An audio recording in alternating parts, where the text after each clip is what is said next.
Assalamualaikum, halo sahabat, bertemu kembali dengan saya, Dr. Yan. Hari ini kita akan melanjutkan bahasan A to Z tentang kemoterapi. Salah satu pertanyaan yang sering muncul di masyarakat, khususnya pasien yang menderita kanker adalah, "Dok, saya kan sudah dilakukan operasi. Dokter sampaikan kalau operasinya kemarin bisa bersih, tumor saya terangkat semua. Nah, kenapa sekarang masih disarankan untuk kemoterapi? Atau kok masih ditambah lagi dengan radioterapi atau sinar?"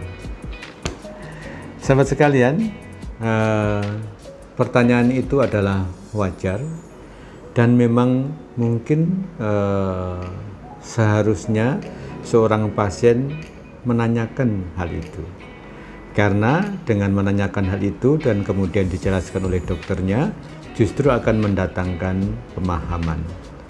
Ketika sudah paham, maka seseorang akan melakukan tahapan pengobatannya jadi lebih clear, lebih paham, dan biasanya lebih bisa menerima.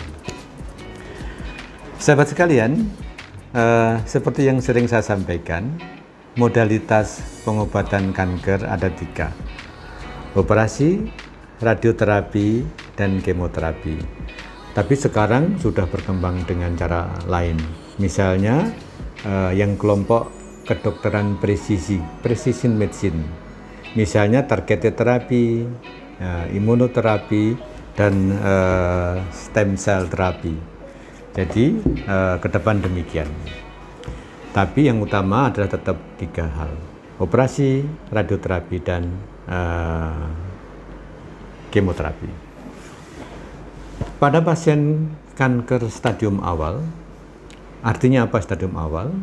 Stadium awal itu artinya sel kanker tersebut masih terlokalisasi di organ itu.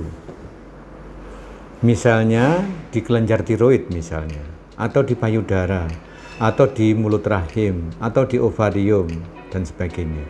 Nah, karena masih terlokalisasi dan bisa dilakukan operasi secara tuntas, istilah kami itu radikalitasnya tercapai, maka cukup, tidak akan ada lanjutan. Tidak ada diperlukan kemoterapi atau radioterapi, hanya memang perlu dipantau. Jadi hanya demikian kalau stadium itu masih awal. Lain halnya kalau kanker itu sudah stadium lanjut, atau mungkin tidak harus lanjut, tapi sel kanker itu sudah menembus basal membran. Nanti silakan lihat gambarnya. Dan sel kanker itu dipahami sudah mampu masuk ke dalam pembuluh darah kapiler atau ke pembuluh darah limfatik, di mana dia sudah punya peluang untuk menyebar ke tempat lain. Maka tidak cukup dengan hanya operasi.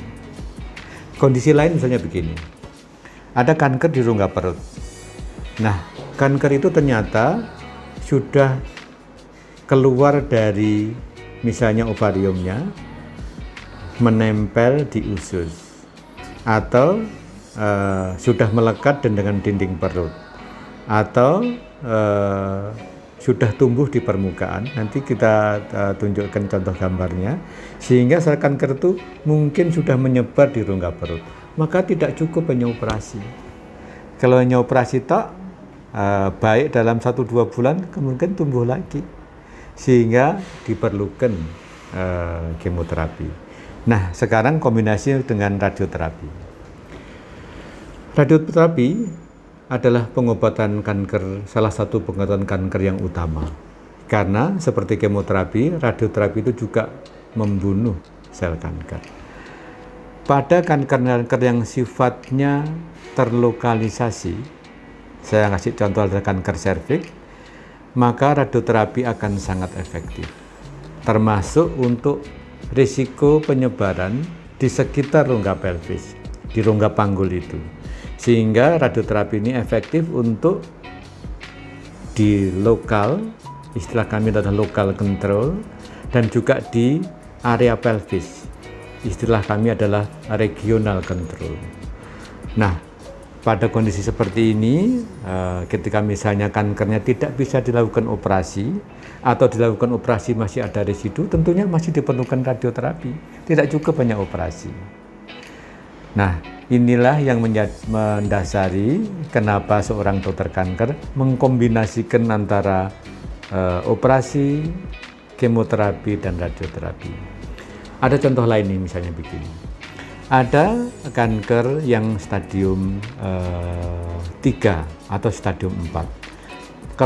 Kanker stadium 4, kanker itu sudah menyebar jauh. Misalnya asalnya dari kandungannya, misalnya sudah bisa ke liver, ke paru-paru. Maka harus diberikan kemoterapi. Karena yang bisa mengejar ke tempat jauh itu hanya kemoterapi. Demikian. Sehingga prinsipnya pengobatan kanker adalah pengobatan yang dirancang secara personal. Istilahnya adalah personalized medicine atau tailored medicine. Pengobatan yang dijahit, dibentuk untuk orang-orang tertentu. Jadi bisa aja dua orang umur yang sama, pada kanker organ yang sama, tapi pengobatannya berbeda. Tergantung jenis selnya, tergantung stadiumnya, dan sebagainya. Sehingga bisa aja urutan pengobatannya berbeda, hasilnya berbeda, dan sebagainya. Nah, intinya seorang dokter ahli kanker akan melihat secara objektif data-data dari seorang pasien, apakah dia hanya cukup dilakukan operasi, apakah operasi digabung dengan kemoterapi, apakah misalnya radioterapi saja, apakah operasi dengan radioterapi. Itu semuanya ada faktor prognostiknya, artinya faktor-faktor yang akan dihitung, dinilai secara objektif oleh seorang dokter yang diharapkan seorang pasien akan tertangani dan tersembuhkan kankernya. Jadi demikian sahabat, hari ini kita membahas hal yang sebenarnya cukup menarik dan cukup sedikit rumit, tapi saya harapkan informasi ini memberikan pemahaman yang lebih baik. Silakan memberikan komentar atau mengajukan pertanyaan, nanti akan kita bahas di dalam sesi ASMI, Tanya Dr. Yan. Demikian, let's keep hope alive, we stand by you, see you tomorrow. Mari dukung channel ini dengan memberikan like, share, comment, and subscribe.